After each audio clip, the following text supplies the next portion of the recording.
인간협력 136페이지 살펴보겠습니다. 제4장 협력회장으로 들어왔습니다. 하나님 우리 협력 장소는 교회다라고 어제 말씀을 드렸습니다. 하나님께 협력할 수 있는 장소는 교회입니다.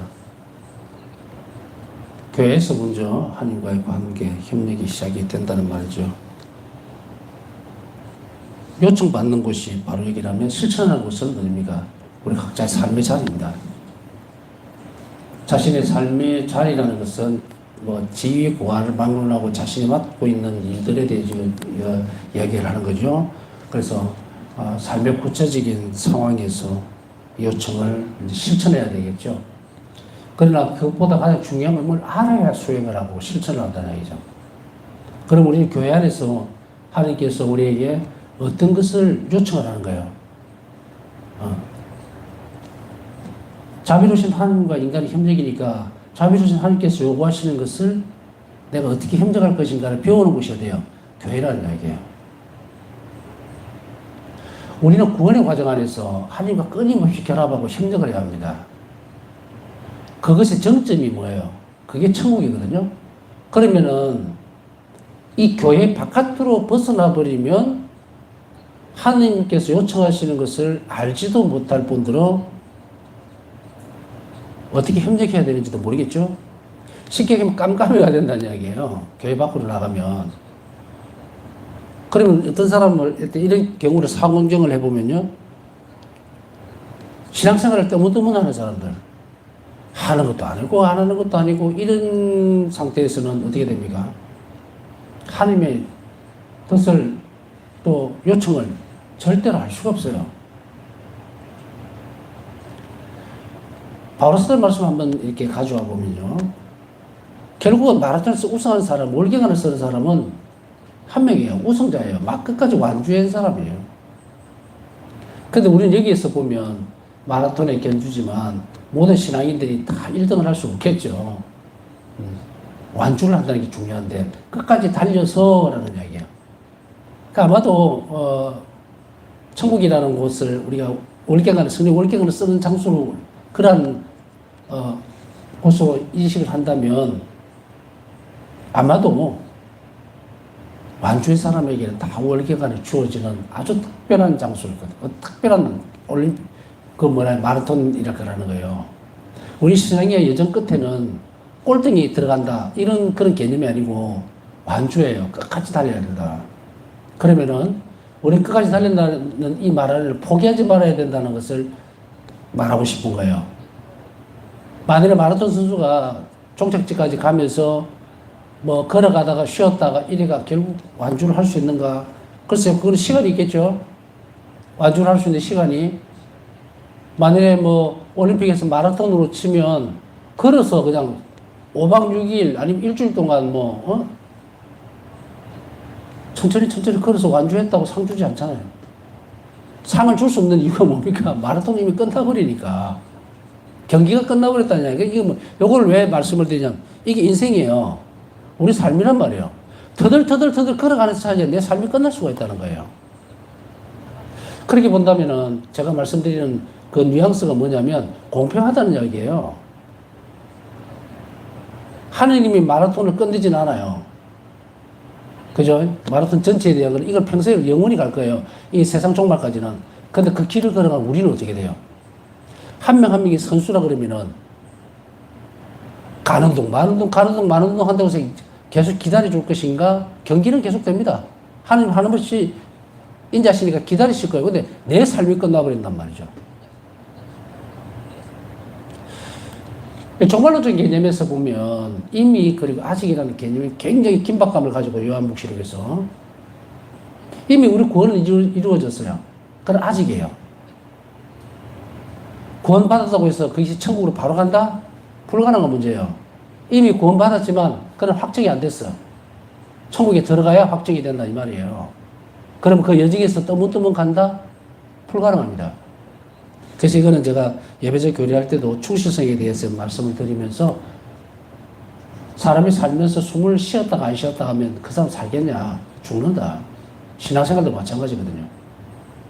이런 것을 먼저 인지를 하고 왜 우리가 교회 안에서 배워야 될 것인가? 교회 밖에 나와 있는 사람이 나는 하나님의 뜻을 알고 그리고 하나님께 은총히 협력을 한다. 그 사람은 결코 행복해지질 않아요. 하나님은 그 사람을 행복하게 해줘야 될 이유가 하나도 없어. 왜냐하면 그 행복이라는 것이 이미 우리가 한데 와 있지만 아직이란 말이에요. 그러면 실행이 되어지려면 뭘 해야 되냐면 하나님께 협력을 해야 되는데 하나님 자비 협력을 해야 되는데 협력할 줄은 모르잖아요. 그럼 이 사람은 영혼이 불행한 거예요. 우리 시각적인 것도 이제 바꿔나갈 필요가 있습니다.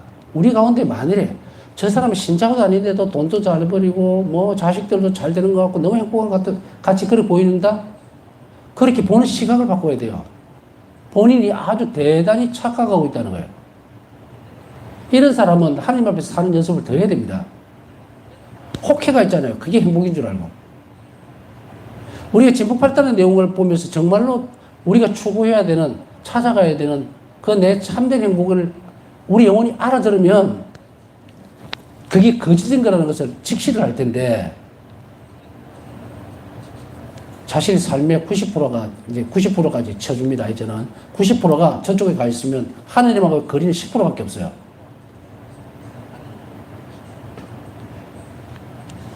자비신심을 다루면서 이렇게 우리가 논하는 것, 얘기를 하고 듣고 배워가는 걸 완전히 아주 디테일하게 실천적인 겁니다. 그냥 듣고 수긍하라는 이야기가 아니에요. 여러분들은 이런 강의를 들으면서 뭘 생각해야 되냐면 내가 뭘 해야 될 건가를 자꾸 배워야 되는 거예요. 머리로 이해하려고 하는 것이 아니고. 자비신심은 믿는 겁니다. 이해하는 게 아니에요. 그래서 제가 계속 강조하는 것은 주어져 있는 삶에 대해서, 태도에 대해서 수용하는 걸 그러죠. 긍정적으로 그냥 받아들이는 거예요. 머리로 이해를 하라는 게 아니라. 그래서 가톨릭 교회는 뭐예요? 계시 종교입니다. 받아들이는 종교예요. 내가 이해하고 분석하는 종교가 아니다. 이래 되면 그 영혼이 작동을 안 합니다. 진리를 받아들일 때 그때 영혼이 움직인다고. 영혼이 개방된단 말이에요. 진리에 대해서. 그런데 머리로 이해하려고 그러고 내가 받아들이는 만큼만 내가 제동을 걸어버리면 하느님을 닮은 이 영혼은 어떻게 됩니까? 찌그러져요.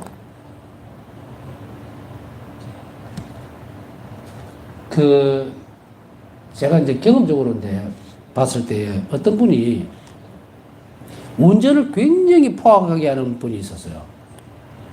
그래서 왜 그렇게 운전을 거칠게 하느냐 이렇게 물어보고 나중에는 이해를 하게 됐던, 이해한다기보다도 좀 그래서 그랬구나라고 하는 것이 어느 정도는 이렇게 알아듣게 됐는데 이분이 오토바이를 너무 오래 탄 거예요. 아시죠? 그죠? 오토바이를 너무 오래 타다 보니까 당기면 가잖아요. 오토바이도. 그리고 바깥에 주변에 뭐예요? 막아주는 게 아무것도 없죠? 맞바람으로 바로 들어오는. 그러니까 자동차 100km하고 오토바이 100km는 전혀 다릅니다. 차원이. 엄청나게 충격이 와요. 맞바람으로. 그런데 그 오토바이를 가지고 속도를 내고 이러는 습관이 그대로 자동차에도 그대로 적용이 된 거예요. 그래서 몇 번 그 차를 탔다가 절대로 안 탑니다. 이거는 차를 오토바이 같이 몰아요. 그냥. 막 급브레이크 밟았다가 갔다가 막 이러니까 사람이 불안해서 탈 수가 있어야지. 바꾸라는 이야기죠. 오토바이를 타다가 자동차를 탔으면 이제 자동차에 맞도록 자기가 바꿔가야 돼요. 수용하라고 받아들여야 된다는 이야기예요. 환경을 아무것도 안 하고 오토바이가 자동차 몰다가는 죽어요. 자, 이제 우리가 교회에서 이 협력회장에 들어가면서 제가 왜 이렇게 강조를 자꾸 하는가 하면 우리 가운데 혹시라도 떠문떠문하게 신앙생활을 하고 있는 사람이 있으면 다 뜯어고치라는 이야기예요. 이거 죽도밥도 아니에요. 아무것도 못 얻습니다.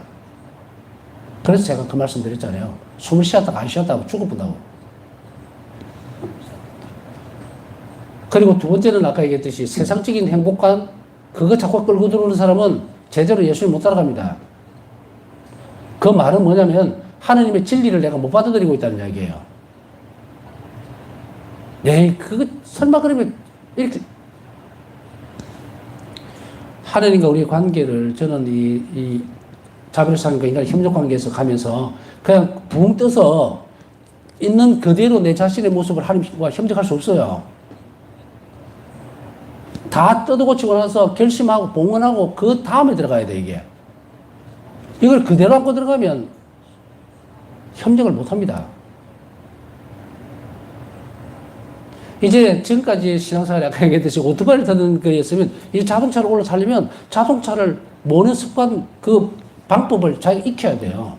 바뀌었다는 걸 인지를 하라고, 머릿속에. 그렇게 하고 결심하고 따라가야 돼요. 그래서 여러분들 자비신심 살아나가면서 이제 내가 지금까지 떠문떠문하게 신앙생활 했다 안 했다 했다 안 했다 성사도 받다가 안 받다가 영성제도 했다가 안 했다가 이런 엉망진창의 삶을 싹 밀어내지 않으면 아무리 하나님 자비가 위대하더라도 내가 협력을 못 해버린다고. 그러니 우리는 계속 시간마다 매 시간마다 결심을 하는 이야기가 그 말입니다. 오늘 내가 이 부분을 그래 나 이제 하나님께 협력하면 어떻게 된다? 하나님께 내가 협력할 때 하나님 나와 사실 수가 있어요. 얼마나 심장이 두근두근 하는 그런 부분입니까 이게. 한번 상상해 봤어요? 우리는 무슨 디즈니에서 디즈니 영화를 보고 있는 게 아니에요. 만화 영화를 보고 있는 게 아니라고. 그 기대감과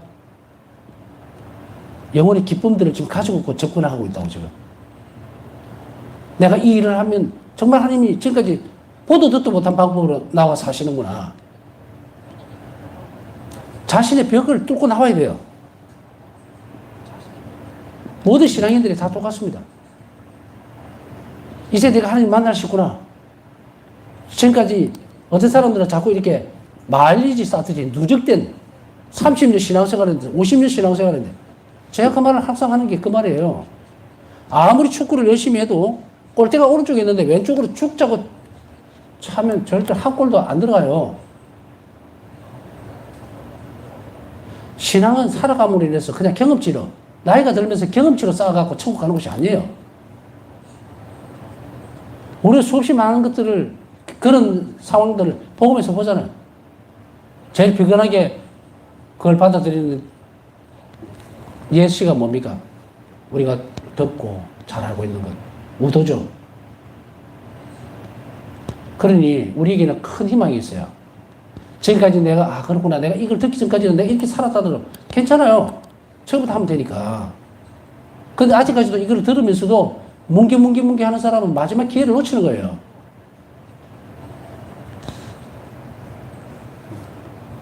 제가 자비신심을 이제 가르치고 그 다음에 파사성의회를 모시고 온 이후의 책임감은 내가 하지 않으면 안 되니까. 어쩌면은 나도 똑같은 입장이에요. 내가 만약에 죽을 때까지 하나님 자비에 대해서 가르치지 않는다면 나한테 맡겨진 영혼을 예수님께서 마지막에 나에게 요구를 하면 어떡할까? 그래서 하는 겁니다.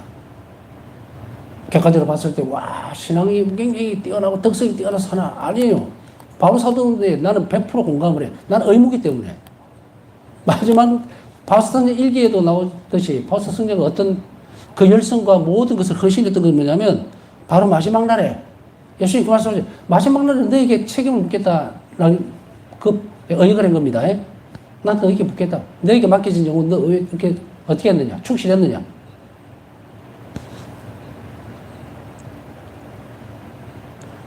이 자비신심에 대해서 가르치고 강의를 하면서 점이 아무도 없습니다. 카메라도 그냥 렌즈만 보여요. 그럼에도 불구하고 제가 이 일을 할 수밖에 없는 것은 보이지도 않고 만난 적도 없지만 동질감 때문에 그런 게 아니에요. 여러분들은 어쨌든 간에 이 상황을 통해서 천국 앞에 데려다 놔야 돼요. 제가 할 수 있는 건 그거예요. 그러니 조금씩 이 일을 해나가면서 왜 저러지? 라고 하는 사람들은 빠져도 됩니다. 저는 제 일을 할 뿐이고 하지 않아도 될 일을 한다? 저는 그렇게 생각 안 해요. 반드시 해야 될 거니까 하는 거예요. 그러니 제가 이 이야기를 강조해가면서 이제 구체적인 상황에서 삶에서 여러분들이 살아내지 않으면 안 된다. 여러분들에게 주고 싶은 건 두 가지입니다. 한 가지는 이 삶에서 하나님 만나세요. 두 번째는 저하고도 같이 갑시다. 이거예요, 천국에. 한 명도 제가 마지막 때에 내 삶이 다해서 주님 앞에 갔을 때에 저에게 맡겨진 사람들을 위해서 저는 최선을 다했습니다. 라고 하려고 하는 거예요. 그래서 이러는 거예요.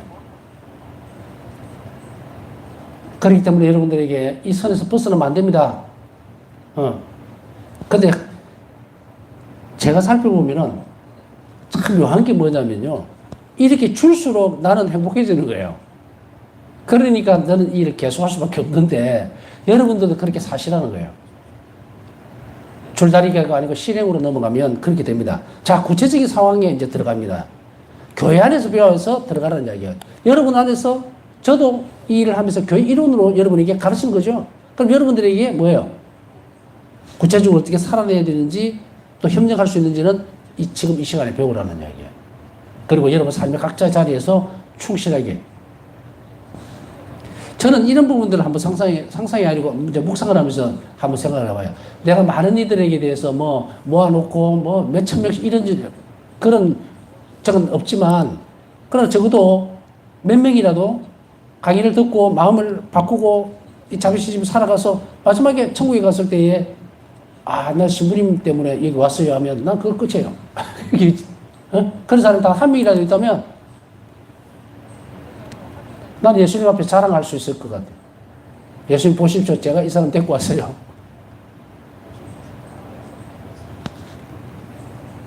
여러분들도 그렇게 사셨으면 좋겠다. 그러면 여러분들도 행복할 뿐 아니라 마지막 삶에서도 기쁨 가운데서 예수님과 만날 수 있을 거라는 것을 확언하면서 말씀을 드리는 겁니다. 사제는 사제의 삶의 상황에서, 봉헌된 사람은 봉헌 생활 상황에서, 평신도는 평신의 삶의 상황에서 이를 실현한다.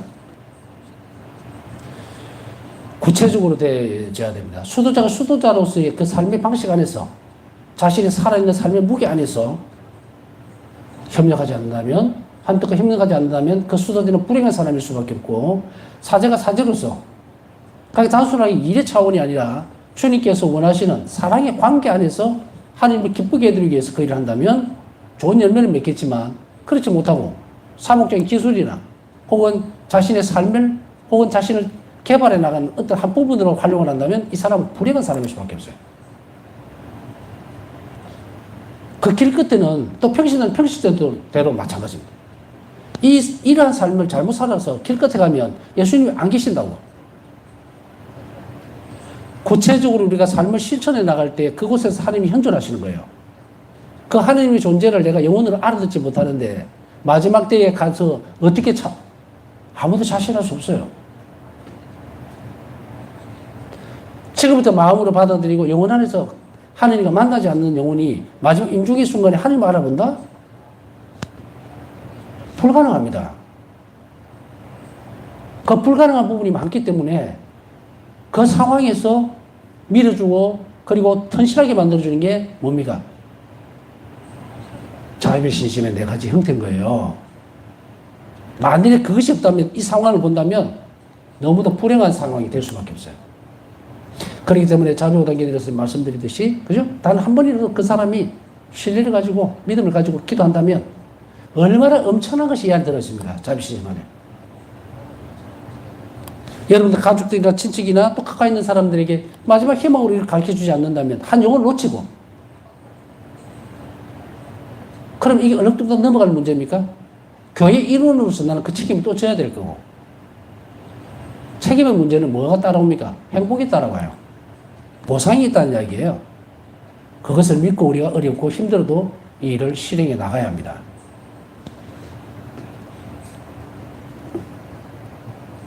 자, 사제의 삶을 한번 살펴봅니다. 제일 먼저 1바따로 나오네요. 성품 성사로 축성된 사제는 예수 그리스도를 닮게 되고 영적인 힘을 선물로 받는데, 영적인 힘이란 최고의 권위에 참여하는 것을 말한다.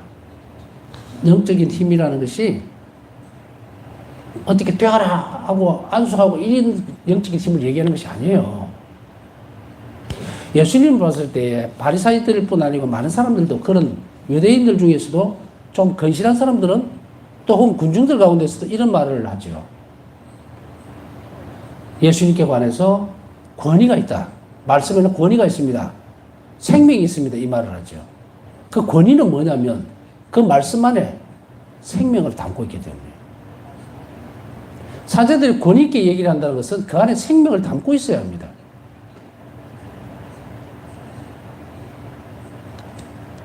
제가 보좌 때는 아주 열심히 막 뭔가를 많이 모았어요. 그래서 복음을 어떻게 하면은 신자들이 좀 쉽게 알아들 수 있게 하려나 하는, 그래서 설교집이라는 것도 있고 이렇게 여러 가지가 있어요. 또 많은 것들을 모았습니다. 모아가지고 그걸 활용을 하려고. 그래 복음이 끝나면 이제 복음을 강론할 때 멘트가 있죠, 그죠? 어느 정도 얘기하다가 예를 들어서 한번 이래서 뭔가를 가져오고 뭐 심지어는 많이 탈무드도 가져오고 또 뭐 어느 날 뭔데 이런 생각이 들어요.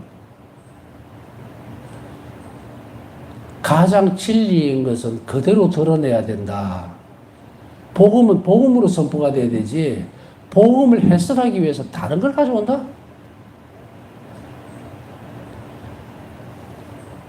중세기 때뿐 아니고 교회 역사 안에서 아주 말씀을 잘하는 설교가로 뛰어난 인물들을 살펴보면요. 놀랍게도 어떻게 보면 굉장히 좀 고지식한 듯이 보이지만 너무도 깊은 진리를 그대로 풀어내고 있어요. 그것은 이 말씀의 범주를 안 벗어납니다. 딱 성서 안에서만.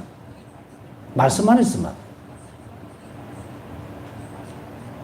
그런데 우리는 복음을 설명하기 위해서 뭐 시시끌렁한 무슨 뭐 동양 철학이라든 철학이 아니고 철학가들이죠. 그죠? 성현들이 뭐 어쩌고 저쩌고 막 갖다 붙여갖고 도대체가 그걸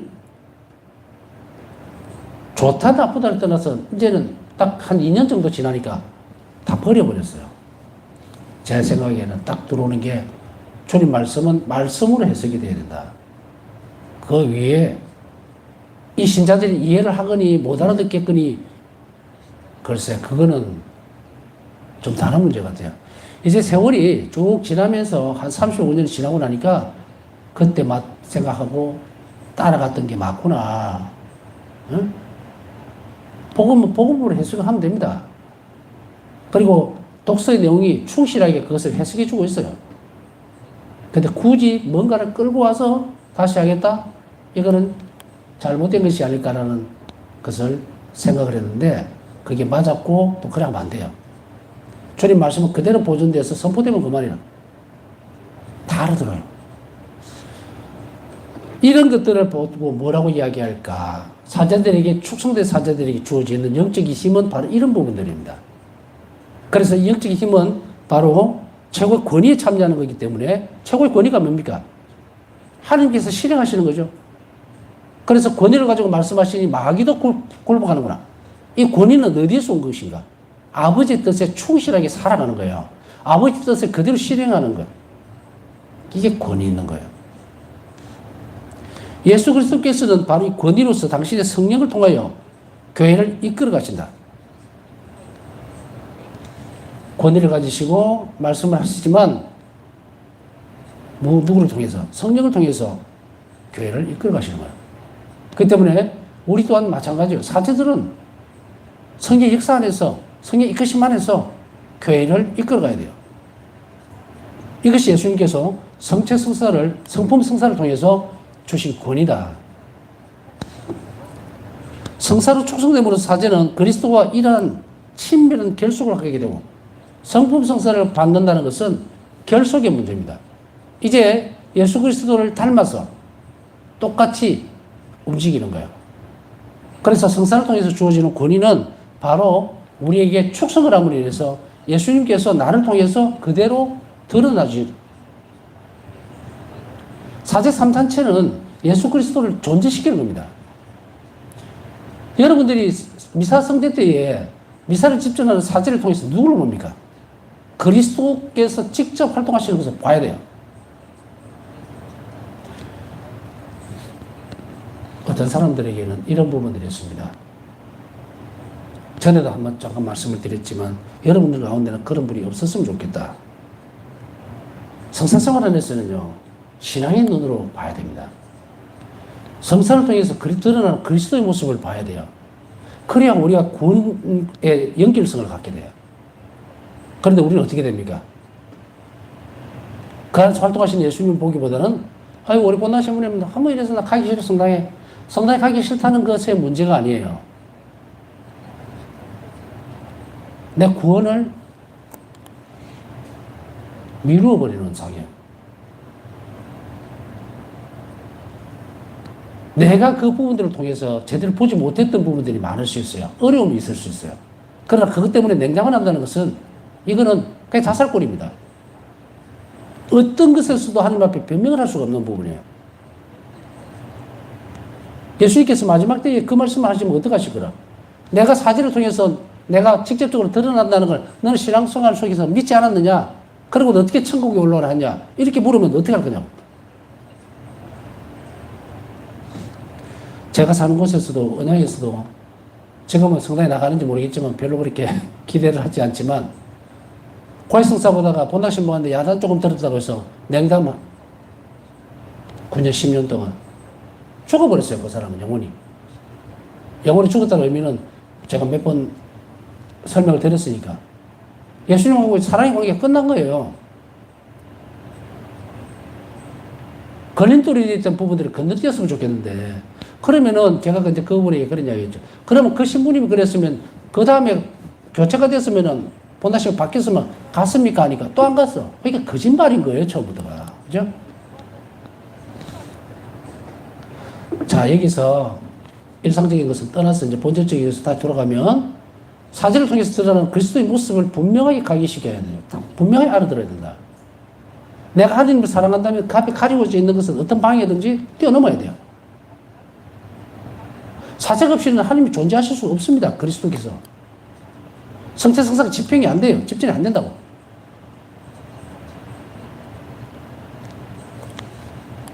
인간적인 관점 안에서 예수님은 사제들을 불러 뽑으실 때 성인을 뽑은 게 아니에요. 사도들도 점점 살아가면서 점진적으로 성인이 되어갔어요. 누구 때문에? 많은 신자들의 기도 때문에. 그럼 여러분들 각 본당에서 누구를 어떻게 해야 될 건가? 여러분들 각 본당에 있는 여러분들 본당 신부님들, 보좌 신부님들, 사제들 위해서 그들 성인을 만들어야 돼요. 여러분들 기도로서. 그래야 그분들이 거룩해짐으로 인해서 성체성사를 통해서, 고해성사를 통해서 여러분에게 뭘 합니까? 엄청난 은총을 전달해 주는 거예요. 이들이 없이는 은총이 흘러나오지 않습니다. 어떻게 받을 거예요? 다이렉트로 목사들하고 저 개신교 신자들 같이 성사생활이 근간이 돼요. 성사 안에서만 은총이 나온다고, 흘러나온다고. 그래서 이것을 어떻게 말씀을 드렸습니까? 그럼 개인적으로 기도하는 것은 은총이 아닌가? 맞아요. 근데 어디를 통해서 오느냐면 영성체 때문에 옵니다. 예수님께서 내 안에 주시는 거예요. 그러나 이 은총을, 그러면 어떻게 되는가? 일반적인 기도 생활이 어떻게 파우스타스는 우리에게 얘기하고 있는가? 일상의 모든 일들이 기도 생활이든 희생이든 뭐 레조 활동이든 모든 것들은 어디로 가야 되는가? 영성치 않은 순간으로 결집이 돼야 된다. 미사 성지를 준비하는데 봉헌되어져서 내 안에 오시는 예수님이 그 보상으로 나에게 주시는 거예요. 이거는 1절에 좀 시간을 내서 쭉 다 설명을 해드렸어요. 강의가 다 있으니까 찾아보시면 돼요. 제가 이런 왜 저런 맥락에서 이렇게 얘기를 하고 있구나. 자비가 풍성하신 하나님 안에서 조목조목 제가 다 설명을 해드렸습니다. 기도 생활은 어떻게 해야 되는 것이며 왜 내 기도가 안 들어지는가? 막 얼렁뚱땅 만들어내는 그런 부분이 아니고 일기를 중심으로 해서 예수님께서 분명히 하나님께서 왜 내 기도를 못 들어주는지에 대한 것도 다 설명드렸고 하니까 요거는 패스하겠습니다. 자, 여하튼 예수님께서 하나님께서 사제들을 세우신 것은 은총의 통로예요. 성사를 집전하기 위해서인데 성사는 뭐다? 하나님께서 직접 그걸 통해서 우리에게 은총을 주시기 위해서요. 자비를 베풀기 위해서 되어진 겁니다. 그러니 이걸 전제로 보면 영적인 힘은 어디다? 바로 예수님에게서 나온다. 성사로 축성된 사람은 이렇게 친밀한 결속력을 갖게 되는데 이 결속은 전제적인 관계로서 이로 인해서 사제는 그리스도를 대신한다. 이게 글을 보다 보면요 되게 좀 어렵다 표현 방식이 이렇게 하지만 또 풀어놓으면은 그렇게 어려운 건 아니에요. 딱 정석이 뭔가를 이렇게 딱 정해놓으면요. 오히려 쉽습니다. 이 뭐냐? 존재론 쪽으로 관계를 맺는다는 말은 사제가 성체성사를 집전하면 하나님께서 그 사제를 통해서 당신을 드러내신다. 존재적으로. 성사를 집전한다? 고해 성사를 집전하는 사제를 통해서 예수님께서 바로 활동을 하신다는 거예요. 존재하신다는 말이 그 말이에요. 그 사제들이 없으면 어떻게 돼요? 하나님께서 존재하실 수가 없어요. 왜 우리가 사제들을 위해서 신자들이 기도를 열심히 해야 되는지 아시죠? 예수님께서는 분명히 말씀을 하시죠. 바오사 성녀에게는 이런 말씀을 하시죠. 사제와 수도자들의 영혼을 맡긴다. 여러분들의 교회가, 여러분들이 머물고 있는 교회가 그 사제가 그렇게 지도록 여러분들이 열심히 기도하면 여러분들에게 주어지는 하나님 은총은 폭포수같이 넘칠 거예요. 사제가 그렇게 지는 것은 스스로 힘으로는 안 됩니다. 많은 이들이 기도에 의해서 공인이잖아요. 공인, 사제들. 그러고 함께 그렇게 함으로 인해서 결속력이 되는 거예요. 하나님의 거룩함을 사제들은 드러내야 되는데 그러기 위해서는 많은 이들의 기도 없이는 불가능한 문제예요. 사제들은 이제 신자들을 위해서 살도록 되어 있죠. 그러니 여러분들이 이 결속력들을 잘 이해해야 한다. 자, 그리스도를 대신한다는 말은 그냥 흉내를 낸다는 의미가 아닙니다. 여러분들이 고해 성사를 보러 들어갔을 때에 귀를 기울이고 사제들이 어떤 상황이든 전혀 안 맞는 상황에 대한 이야기를 한다 하더라도 그것을 내 영혼으로 받아들이도록 애를 써야 돼요. 정말 얼마나 놀라운 신비들이 매일 일어납니까? 내가 고해수에 들어가면 적시로 예수를 만날 수가 있어요. 성체에서 미사 참배를 하면 적시로 예수를 만날 수가 있다고. 내가 준비만 되어 있다면. 물론 이 준비 가운데 성화쪽 상종이라는 이야기를 하고 싶고요. 그 다음에 그보다 더 가까이 가 있는 영혼들이 있겠죠. 하나님께 더 많이 의탁하는 영혼들은 더 깊이 있게 매번의 미사에서 하나님을 만날 수 있다. 자, 이렇게 본다면 감히 누가 나는 하나님을 한번 만나고 싶다는 그 말을 할 수가 있을까? 본인이 안 보는 거예요. 본인이. 또 어떤 사람들은 습관적으로 영성체에 얽매여 있는 사람이 있어요. 의미도 모릅니다. 막 여기저기 다니면서 영성치 않은 것만으로 자신의 삶을 예수님과 같게 만들지 않으면 그 성체성사로 오시는 영성치 없는 예수님은 나에게 활동을 하실 수가 없어요. 전에도 말씀드렸죠. 하나님을 절대로 강제화하는 법이 없어요. 그러니 내가 협력하지 않으면 성체성사로 오시는 예수님이 내 안에서 활동을 하지 못합니다. 그러면 어떻게 돼요? 내가 예수님 만날 수 있나? 못 만나죠. 그래서 그리스도를 대신한다는 것은 바로 존재적으로 그리스도를 대신한다는 이야기예요. 이 실제적인 결합으로 사제는 미사를 집전하면서 하나님 말씀을 선포하고, 첫째로, 두 번째로 성체를 축성하고, 세 번째로는 지역 공동체를 인도하면서 머리이시며 교회를 기르시는 그리스도를 유형화할 수 있다. 보이는 형태로 드러내 줄 수 있다. 다시 하기는 존재시킬 수 있다 이 말이야. 그렇기 때문에 이러한 것들, 미사 집전, 말씀의 선포, 성체를 수행하고 지역교회를 인도하는 이 많은 성사적 활동과 사복적인 활동을 통해서 예수님을, 하나님을 존재시킨다. 유형화시킨다는 말이에요. 존재시키니까 그러면 일반 신자들은 어떻게 돼요? 그 유형화되고 사실을 통해서 드러나 존재하는 예수님과 빨리 만나야 되겠죠. 이게 얼마나 놀라운 일이에요.